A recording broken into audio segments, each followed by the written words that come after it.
Vamos encerrar essa quarta-feira com notícias que eu pesquei da internet a respeito de ataques a escolas que foram frustrados por autoridades policiais e pela vigilância nas escolas. Fica comigo até o final desse vídeo que a gente tem muito que conversar. Publicizar ou não, falar a respeito do assunto ou não, isso é benigno, isso é maligno? Afinal de contas, a sociedade não deveria saber da verdade que está acontecendo no nosso seio? Eu quero você nesse debate comigo e é muito importante que você me dê um feedback, tá? Por enquanto, eu vou pedir o seu like logo no início do vídeo, como de praxe, compartilhamento aí nas redes sociais e nos grupos de Telegram e Zap Zap. Se você é novo por aqui, não custa nada se inscrever e ativar o sininho e dar uma chance aqui para o nosso jornalismo. Antes, no entanto, eu quero mostrar para vocês a quantidade de ataques que foram frustrados hoje não, né? Essa semana e a semana passada, pela polícia. Vamos começar pelo canal Vista Pátria, o Alan Frutuoso fazendo um trabalho de gigante. Olha só, um adolescente foi encaminhado a uma delegacia após ser pego com uma máscara de palhaço e canivete na Escola Municipal de Ensino Fundamental Primo Pascoli Melari, na Avenida Inajar de Souza, em Brasilândia, na Zona Norte de São Paulo. Esse foi hoje, quarta-feira, dia 5 de abril. Eu vou perguntar para você que acompanha nosso canal, você ficou sabendo disso por algum outro site, outro veículo, outra fonte? Não. Você tem amigos ou parentes que têm crianças ou adolescentes matriculados estudando nessa escola, Primo Pascoli Melari?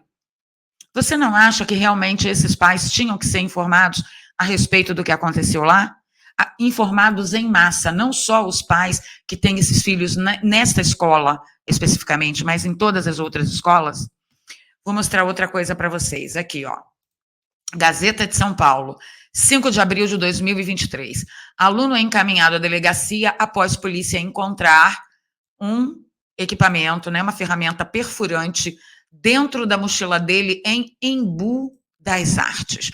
Isso aconteceu hoje, 5 de abril de 2023. Você sabia disso? Você tem parentes, familiares que têm crianças ou adolescentes matriculados numa escola em Embu das Artes? Você não acha que todo mundo deveria saber disso? Outra, o UOL, aluno tenta atacar colegas com golpes de material, ferramenta cortante e perfurante em escola do Rio de Janeiro. O cara tinha 15 anos e foi na escola Manuel Cícero, na Gávea, zona sul do Rio de Janeiro. O menino foi contido pelos vigilantes lá, né, pelos vigias. Isso aconteceu no dia 28 de março. Eu pergunto a você sabia disso? Pois é. Outra, aqui, Correio Brasiliense.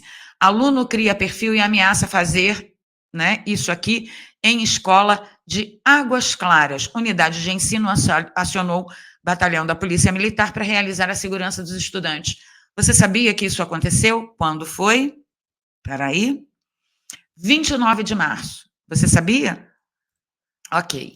Folha de São Paulo trouxe aqui, ó, aluno que estocou a professora, tentou comprar um equipamento de fogo, tá? Você sabia disso? Outra coisa, outra matéria. Agora, Jornal Cruzeiro.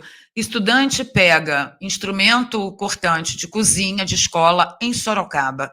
De acordo com a Secretaria de Educação do Estado, o aluno pegou o utensílio após uma discussão com outro aluno, porém não tentou agredir outras pessoas, como se já não fosse sério bastante o aluno ter pego uma ferramenta para agredir uma pessoa. Ele não precisa agredir outras pessoas para isso ser sério o suficiente. Deixa eu perguntar uma coisa para você. Você sabia disso? Você não acha que os pais que têm filhos na escola em Sorocaba, todos deveriam saber e a mídia deveria informar massivamente? Calma que a gente vai chegar no debate. Enquanto isso, nós vemos o Flávio Dino fazendo o quê? Deixa eu fechar a publicidade. Só um minuto. Não vai. Até Brasil Notícias. Dino denunciação das redes sociais como forma de impedir atentado às escolas. Não, ele não defende colocar a equipe armada, ele não defende colocar guarda municipal ali, ele não defende nada disso, ele defende regular as redes sociais. Ocorre que esse tipo de coisa que aconteceu hoje pela manhã em Blumenau não foi tratado em rede social só, foi tratado no Discord, é tratado no 4chan e é tratado na Deep Web. O que o Dino vai fazer? Quando ele regular as redes sociais e isso continuar acontecendo e a gente não puder nem noticiar por causa dos bolts criminalizando as palavras que a gente vai usar, o que ele vai fazer? Vamos lá. Só um minuto. Vamos para o debate? Vamos para o debate. Eu quero chamar vocês aqui para bater um papo sério sobre isso. Deixa eu perguntar uma coisa para vocês. Muita gente defende que não deve falar porque o que esses grupos realmente eles querem é atingir notoriedade. Normalmente eles pegam menores de idade, porque aqui no Brasil principalmente não podem ser criminalizados, eles não respondem pelo crime, eles podem fazer o ato, ir para a Fundação Casa e aos 18 anos é dada uma segunda chance para ele sai com ficha limpa. Inclusive, lá no meu Twitter tem os prints de conversa, né, desse pessoal nesse Discord, e o cara falando, pô, eu vou fazer, não pega nada, mas aos 18 anos minha ficha tá limpa, né? E o que parece o diálogo de baixo, alguém mais informado dizendo, olha, provavelmente com 18 anos sua ficha tá limpa, não pega nada. Então, assim, o que eles querem realmente é, primeiro, se fizer e for pego, a maior notoriedade possível. Mas, a princípio, eles são meio que suicidas, né? Eles querem fazer e querem ser finalizados pelo agente policial, que também será criminalizado depois. Gente, é um jogo macabro, é uma situação surreal, desumana, completamente fora do normal. Mas, então, porque eles querem publicidade, a gente não deve publicizar? Eu tenho outras opiniões. Opinião número 1. Eu acho que a gente não deve mostrar a cara do sujeito porque ele quer notoriedade para ele, se ele for pego. Agora, se ele não for pego, as favas para o que o grupo quer. Eu quero mostrar a cara dele em toda a rede social para que toda a sociedade saiba quem ele é. Desculpa. Para toda a sociedade saber quem ele é e toda a sociedade se precaver e poder proteger seus filhos. 2. Deixa eu falar uma coisa com vocês. Eu já argumentei isso no outro vídeo, eu queria a opinião de vocês. Há 10 anos atrás, começou uma onda na mídia mainstream dizendo o seguinte, olha, não fala qual é o nome da facção. Sabe aquela que responde pela sigla CV e aquela outra que responde pela sigla PCC e aquela outra que responde pela sigla FDN? Todo mundo sabe do que se trata, né? O fato de não publicizar ações das facções criminosas na mídia mainstream diminuiu o poder de ação dessas facções criminosas? Não. O que acarretou? Antigamente, cada ação que as facções criminosas tomavam contra a sociedade em geral, essas ações eram publicizadas, havia cobertura ostensiva e extensiva, e nós acabávamos tendo, eles acabavam tendo que lidar, principalmente os defensores de bandidinhos, eles acabavam tendo que lidar com o peso da opinião pública. A partir do momento que isso parou de ser publicizado, quem fiscaliza? Se quem está no poder para fiscalizar, não generalizando, se alguém, se quem tem o poder para fiscalizar, parece que não está fazendo o seu trabalho, seja lá pelo motivo que for. Então, a gente tem que levar em consideração isso, e eu observo que o poder dessas organizações só aumentou. Hoje, a mídia não dá nome aos bois. Quando a mídia fala que existe um conflito que é impossível de não cobrir, a mídia começa com a manchete. Policial truculento, policial violento, estudante foi atingido por policial violento, não é assim? Então, esse debate, ele foi sendo colocado numa caixinha que a maioria da população, depois de muito tempo, está sendo manipulada massivamente a acreditar, em primeira instância, que o que a mídia mainstream fala é a absoluta verdade e que o policial, e muitas vezes, não olhou que era só um estudante. No meio do quiprocó, o estudante estava munido de equipamentos pesados, equipamentos de war, Ah, mas não, é um estudante. Esses dias mesmo aconteceu. Então, assim, o que eu vi ao longo do tempo na minha profissão é que o fato da mídia mainstream ter deixado de dar nome aos bois, o que eu nunca acho uma boa, o fato da mídia ter deixado de dar o nome aos bois não foi em nenhum momento proveitoso.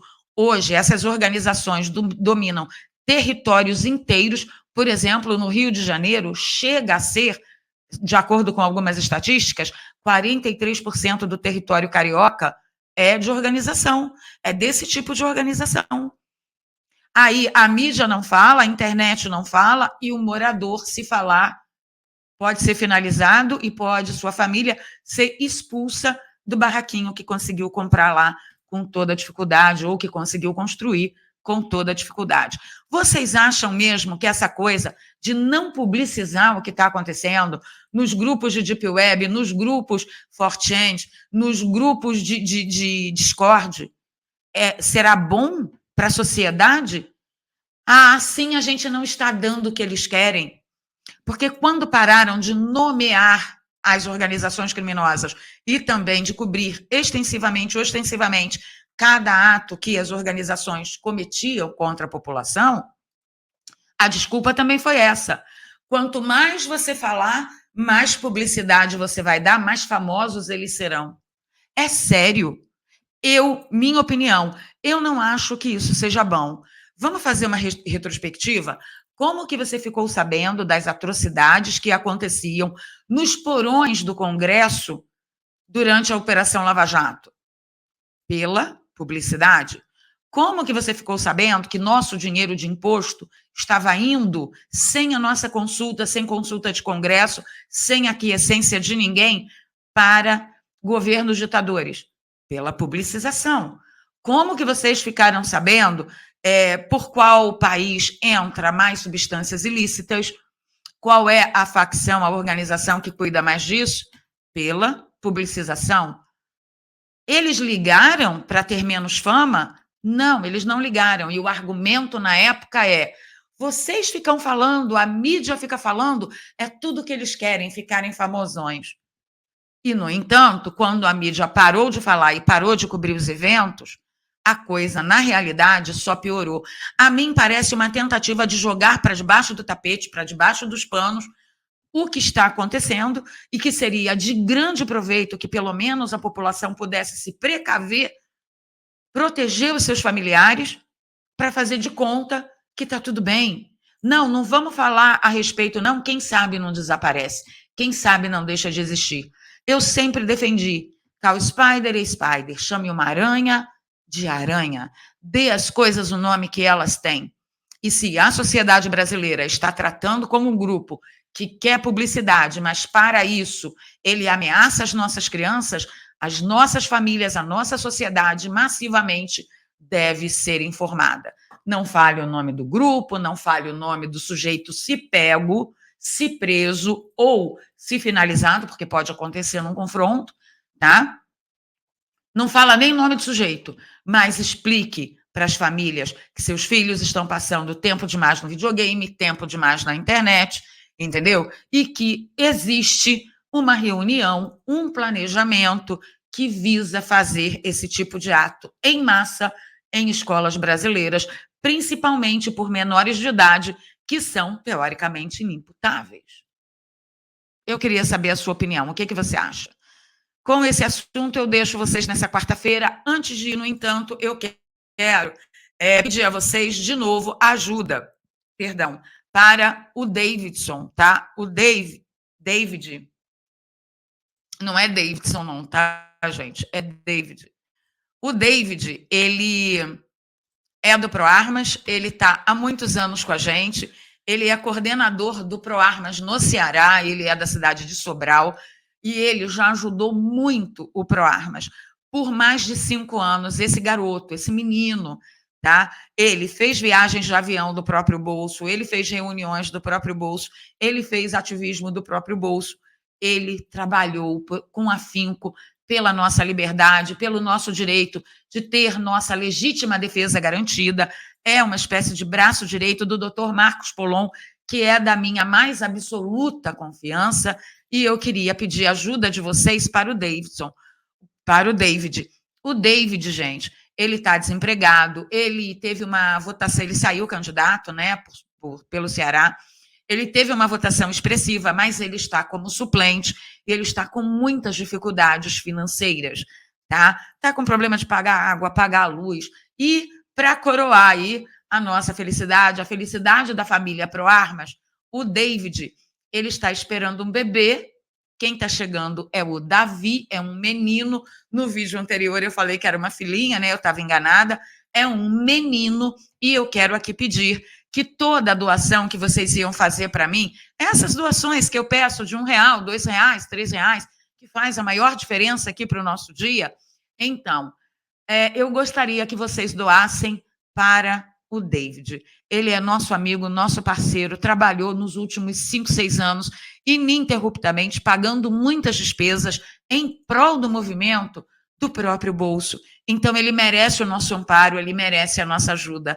Tá? O pequeno Davi está chegando e a gente queria que o David, que é o pai do Davizinho, tivesse pelo menos uma tranquilidade e que sua esposa também enfrentasse aí momentos de tranquilidade financeiras para que pudesse ter uma boa hora e dar à luz ao mais novo membro do ProArmas. Então, eu queria fazer esse pedido a vocês, tá bom? Então, tá aí o Pix do David. Eu vou deixar também nos comentários fixados e eu conto com você. Tá bom? Beijo no coração. Tenha uma boa noite. Orem por todas as famílias do Brasil. Peçam a Deus uma interferência. E a gente se vê amanhã. Tchau, pessoal. Obrigada por tudo.